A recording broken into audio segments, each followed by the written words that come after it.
Selamat pagi pemirsa, Anda menyaksikan Breaking News TV One bersama saya Gina Vita. Pada hari ini Presiden Republik Indonesia Joko Widodo direncanakan akan mendapatkan vaksin COVID-19 untuk kali kedua di Istana Negara. Kita akan langsung update informasi terbaru dari Istana Negara bersama dengan rekan kami di sana, ada Fadis Abi. Fadis sudah bergabung bersama kami.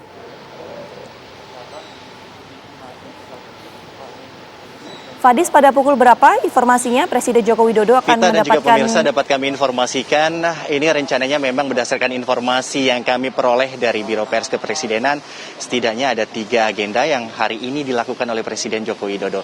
Ketiga agenda tersebut, yang pertama ini merupakan pemberian vaksin kepada Presiden Joko Widodo dosis kedua. Dan nantinya ini akan dilakukan pada pukul 8.30 waktu Indonesia Barat. Untuk lokasinya, pemberian vaksin ini akan dilakukan di sisi barat Kompleks Istana Kepresidenan. Dan agenda kedua yaitu nanti akan ada pelantikan dari Komjen Listio Sigit Prabowo, ini sebagai Kapolri. Dan yang ketiga adalah pelantikan dari Dewan Pengawas LPI. Dan yang menjadi sorotan dari rekan-rekan wartawan yang berada di Kompleks Istana Kepresidenan merupakan agenda pertama dan juga agenda kedua. Untuk agenda pertama sendiri, ini kita ketahui bersama bahwa memang pemberian vaksin ini dilakukan secara 2 kali, di mana pada tahap pertama Presiden Joko Widodo menerima vaksin ini pada tanggal 13 Januari, dan di tahap kedua ini jeda 14 hari jatuh pada hari ini yaitu 27 Januari 2021. Dan untuk jenis vaksin yang diberikan masih sama pada tahap pertama, yaitu jenis vaksin Sinovac. Dan untuk jumlahnya sendiri ini sekitar dosisnya 0,5 mililiter yang nanti akan diberikan oleh Presiden Jokowi. Dan selain itu juga nanti untuk penyuntikan sendiri ini akan dilakukan oleh tim dokter kepresidenan. Dan hingga saat ini kami belum mendapatkan informasi resmi apakah nantinya Presiden Joko Widodo juga akan ikut ini vaksin. Selain itu juga, selain dari Presiden Joko Widodo, ini ada sejumlah pihak lainnya yang nanti ikut. Ini kita belum mendapatkan informasi resmi. Namun berdasarkan hasil pantauan kami di Kompleks Istana Kepresidenan sudah ada. Ini dari Ketua IDI, Daeng Fakih, yang kemarin pada tahap pertama juga ikut. Ini sudah datang. Kemudian juga perwakilan anak muda. Ini Raffi Ahmad yang juga sudah datang ke Kompleks Istana Kepresidenan. Namun kami belum mengetahui secara pasti apakah teknis dari pelaksanaan tersebut, apakah nanti juga akan dipublikasikan, baik itu dari perwakilan menteri, perwakilan dari kepala badan, kemudian juga ada perwakilan pengusaha, dan juga perwakilan pedagang dan juga buruh dan kaum milenial. Apakah nanti dari vaksin yang diberikan pada tahap pertama, peserta tersebut ini juga akan dipublikasikan kepada masyarakat atau tidak. Dan selain itu juga dapat kami informasikan untuk rencana pemerintah sendiri ini dalam program vaksinasi. Kemarin pada tanggal 25 Januari, Presiden Joko Widodo sempat menegaskan bahwa pemerintah ini telah memesan 426 dosis vaksin ini kepada 4 perusahaan di negara berbeda. Dan selain itu juga, ini juga pemerintah telah menyiapkan baik itu 30.000 vaksinator, kemudian juga ada kurang lebih sekitar 10.000 puskesmas dan juga 3.000 rumah sakit daerah, rumah sakit pemerintah maksud kami, untuk mendukung kurang lebih ada 181,5 juta masyarakat yang akan mengikuti proses vaksin. Dan selain itu juga dapat kami informasikan, ini pemerintah berdasarkan keterangan yang kami peroleh dari Presiden Joko Widodo pada tanggal 25 Januari menegaskan bahwa program vaksinasi ini ditargetkan akan selesai pada akhir bulan di tahun 2021. Dan selain itu juga untuk kesediaan vaksin yang ada di Indonesia, ini berdasarkan informasi yang kami peroleh, ini ada 3 juta vaksin jenis Sinovac yang datang secara bertahap pada bulan Desember tahun 2020 yang lalu, dan kemudian juga datang kembali ini sekitar 15 juta bahan baku Sinovac ini pada tanggal 12 Januari 2021. Berdasarkan informasi yang kami peroleh dari Menteri Kesehatan Budi Gunadi Sadikin menegaskan bahwa dari 15 juta bahan baku tersebut ini dapat diolah di Bio Farma kurang lebih sekitar 1 bulan, ini bisa digunakan menjadi vaksin jadi sekitar 12 juta. Itu tandanya ini nanti pada pertengahan bulan Februari tahun 2021 kita memiliki tambahan vaksin. Dan selain itu juga dapat kami informasikan Untuk penambahan vaksin lainnya, ini juga untuk vaksin yang digunakan maksud kami, ini merupakan jenis Sinovac, ini sudah mendapatkan lisensi dari BPOM, ini efikasinya juga sekitar 65,3%, jumlah tersebut ini melebihi dari standar yang diberikan oleh WHO, di mana efikasi dari vaksin Sinovac ini harus di atas 50%. Selain itu juga vaksin Sinovac telah mendapatkan sertifikasi halal dari Majelis Ulama Indonesia, dan sejumlah persiapan berdasarkan hasil pantauan kami, Vita dan juga pemirsa, ini telah dipersiapkan baik itu dari Dinas Kesehatan DKI dan juga Dinas Kesehatan Pusat. Ini telah menyiapkan bagaimana nanti proses vaksinasi yang nanti akan dilakukan pada pukul 8.30 waktu Indonesia Barat di sisi barat Istana Merdeka. Untuk sementara itu saja yang dapat kami informasikan, kami kembalikan dulu ke Vita.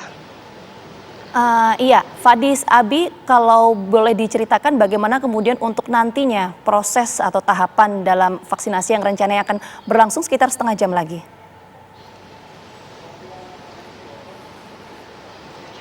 Untuk tahapan dari proses vaksinasi, ini sama dengan tahap pertama.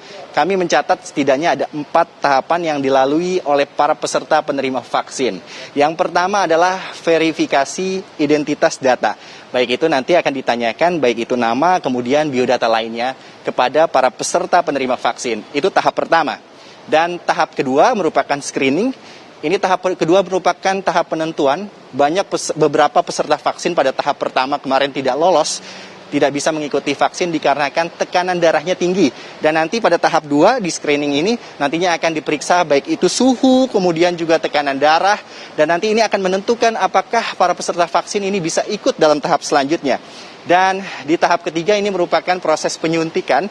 Ini vaksin yang dosis yang kami terima, ini vaksin Sinovac 0,5 ml nanti akan disuntikan kepada para peserta. Dan selain itu di tahap keempat ini merupakan tahap observasi. Nantinya para peserta sesudah disuntik akan menunggu kurang lebih sekitar 30 menit ini untuk menunggu apakah ada dampak klinis yang dirasakan oleh para peserta usai disuntik dari vaksin Sinovac ini. Begitu Gina Vita. Oke, Fadis, Abi, tadi ada beberapa hal yang Anda sampaikan untuk tahapan dari vaksinasi, salah satu adalah pengecekan untuk kondisi kesehatan tubuh. Apakah misalnya, Fadis, Abi, misalnya nanti ada seseorang penerima vaksin yang masuk kriteria misalnya pernah terjangkit COVID-19, kemudian memiliki komorbid seperti jantung dan lain sebagainya, apakah ini kemudian juga menjadi pertimbangan untuk menentukan apakah seseorang ini bisa divaksin atau tidak?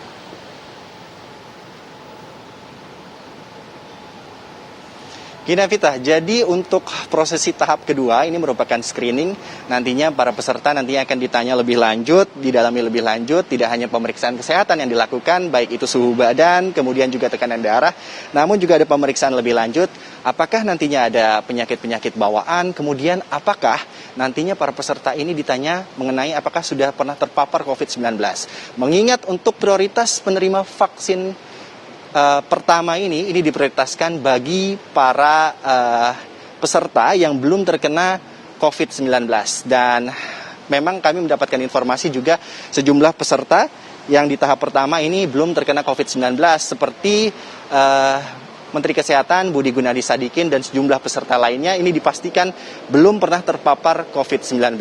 Dan dikarenakan memang pemerintah ini memprioritaskan untuk tahap pertama ini diberikan kepada sejumlah masyarakat yang belum terpapar COVID-19 dan juga tenaga kesehatan. Dan selain itu juga nanti akan ada pemeriksaan lanjutan, baik itu kondisi tubuh, apakah ada gangguan pada organ-organ tubuh, baik itu jantung, ginjal, dan yang lainnya. Ini sangat menentukan bagaimana nantinya si penerima vaksin ini dapat diberikan, karena dalam proses pemberian vaksin tahap pertama, Gina Vita, ini ada beberapa peserta yang gagal masuk dalam penyuntikan vaksin dikarenakan memang tekanan darahnya tinggi. Dan apabila peserta tersebut ini tidak gagal, maksud kami gagal dalam menjadi persyaratan penerima vaksin, maka akan ditunda prosesnya beberapa hari ke depan, kemudian dites kembali, apabila sudah siap, baru dilakukan proses vaksinasi. Begitu Gina Vita. Baik, terima kasih Fadis Abi atas laporan Anda langsung dari Istana Negara. Nanti kita akan update kembali siapa saja kemudian pihak-pihak yang akan mendapatkan atau suntik vaksin COVID-19 di tahap kedua. Kita harus jeda dulu sejenak pemirsa. Breaking News TV One akan kembali hadir usai jeda. Ya, Anda masih bersama kami di Breaking News TV One pemirsa. Kita akan langsung berbincang pagi hari ini bersama dengan epidemiolog Pak Windu Purnomo. Selamat pagi Pak Windu. Selamat pagi Mbak Vita. Ya Pak Windu, seperti kita ketahui pada hari ini proses vaksinasi tahap kedua ini akan dilakukan. Kalau kita bicara mengenai vaksinasi, timeline kerja dari vaksin COVID-19 terutama dari Sinovac ini seperti apa Pak Windu? Ya, jadi gini, setiap jenis vaksin berbeda-beda, ya. Jadi artinya setiap platform juga berbeda. Jadi khusus Sinovac ini yang sudah kita punya ini, itu kan dalam bentuk 2 dosis, ya, dan jaraknya 2 minggu, 14 hari. Jadi artinya tidak semua vaksin sama ya, ada nanti yang jaraknya 3 minggu, ada yang 28 hari. Tergantung dari apa itu? 2 minggu. Jarak antara dosis 1 dan 2 itu antar platform vaksin tidak sama gitu. Oh, ya. Okay. Jadi misalnya nanti katakanlah Moderna bisa berbeda gitu. Nanti kita lihat jaraknya berapa. Nah, jadi dosis kedua ini kan booster, ya, booster. Artinya kalau kita hanya 1 dosis saja itu tidak cukup, ya, untuk memberi kekebalan pada tubuh untuk mencegah penyakit COVID-19 ini. Jadi harus 2 dan 2 dosis ini harus jaraknya memang kalau sudah ditentukan 2 minggu juga harus 2 minggu. Jadi tidak bisa misalnya seorang yang divaksinasi kemudian sebelum 14 hari dia sudah datang. Misalnya karena dia mau pergi ya, maka hari ke-7 setelah vaksinasi yang pertama dia datang. Maka booster itu tidak akan mencapai titer antibodi yang seperti yang diharapkan atau juga terlambat gitu. Jadi tidak boleh ya, jadi terlambat sampai 1 bulan misalnya atau terlambat 2 minggu juga tidak boleh. Ya, jadi tapi kalau hanya selisihnya 1-2 hari nggak masalah ya. Nah, jadi artinya ini harus ditepati karena respon imun itu munculnya nanti baru setelah antara 10 sampai 14 hari pasca penyuntikan ya. Okay. Dan titer yang terbentuk yang cukup yaitu berarti kira-kira 28 hari setelah ya? penyuntikan yang pertama.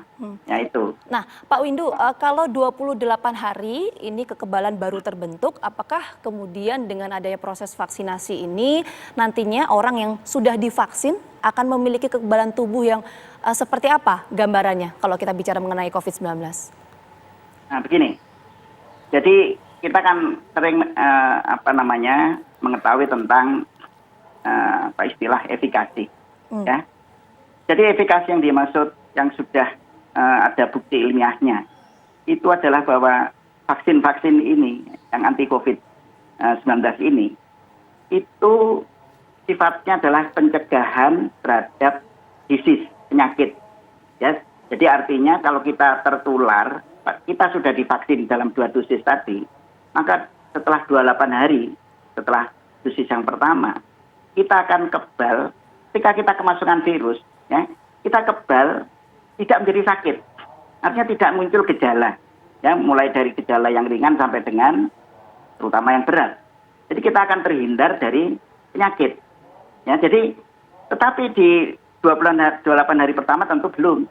Nah, tentu itu yang harus dimengerti oleh para anggota masyarakat bahwa kita tidak boleh ya lengah. Ya, dalam 28 hari pertama kalau kita mau terlindung ya, kita tetap harus protokol kesehatan.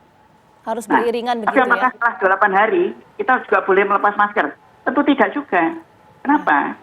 Karena efikasi tadi ya yang sudah terbukti secara ilmiah itu baru bisa mencegah terhadap penyakit. Jadi preventing disease. Ya, preventing symptom. Nah, tetapi untuk melakukan pencegahan terhadap efikasi terhadap pencegahan infeksinya sendiri itu belum diketahui secara pasti.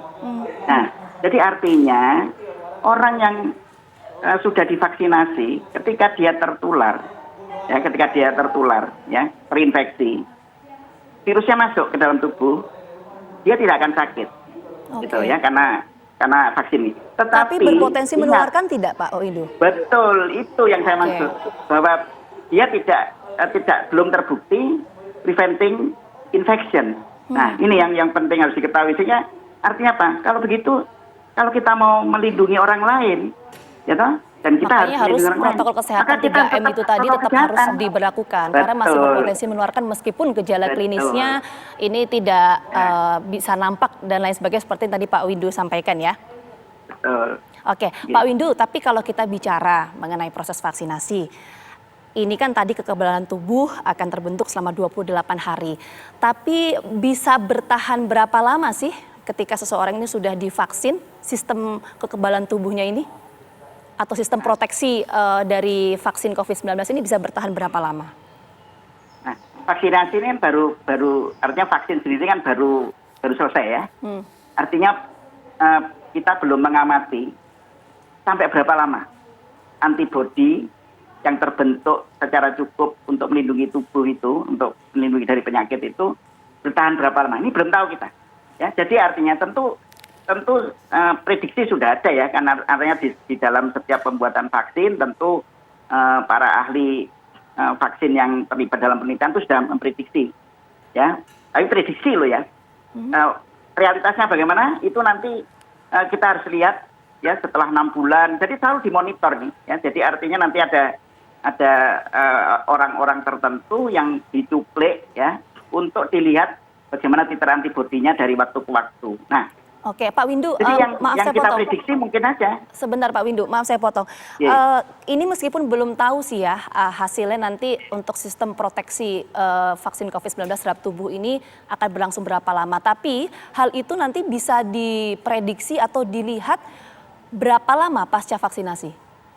Ya ini kalau prediksinya ya kan gini, secara teoritik sejak awal muncul pandemi COVID-19 ini, ya orang mengatakan bahwa COVID-19 ini jadi orang yang tertular, ya jadi tentu kalau orang tertular juga sama keadaannya seperti kalau orang divaksinasi, ya itu akan muncul kekebalan, ya diprediksi saat itu long life immunity, ya jadi artinya bisa seumur hidup seperti campak. Orang kalau divaksinasi campak, imunisasi campak di masa bayi, ya maka dia akan terlindung seumur hidup dari campak. Nah, tetapi ya kenyataannya, sekarang itu kan teori di awal ya, tetapi kenyataannya kan ternyata ada reinfection. Nah, karena kalau dari infection, ada infeksi ulang, itu berarti menunjukkan bahwa kekebalan itu tidak long life. Nah, cuma berapa persen ya yang bisa mencapai jangka panjang dan berapa persen yang mungkin bisa terjadi reinfection dan mungkin juga bisa berkali-kali, itu harus kita lihat ya, kita amati. Nah, jadi nanti prediksinya ya kita harapkan tentu long life kan. Ya, itu jadi harapan kita bersama mungkin. Pak Windu. Nah, Pak Windu, ini menarik diskusi kita pagi hari ini. Nanti kita akan lanjutkan diskusi kita mengenai vaksinasi COVID-19, tapi kita harus jeda dulu sejenak. Breaking News TV One akan kembali hadir usai jeda.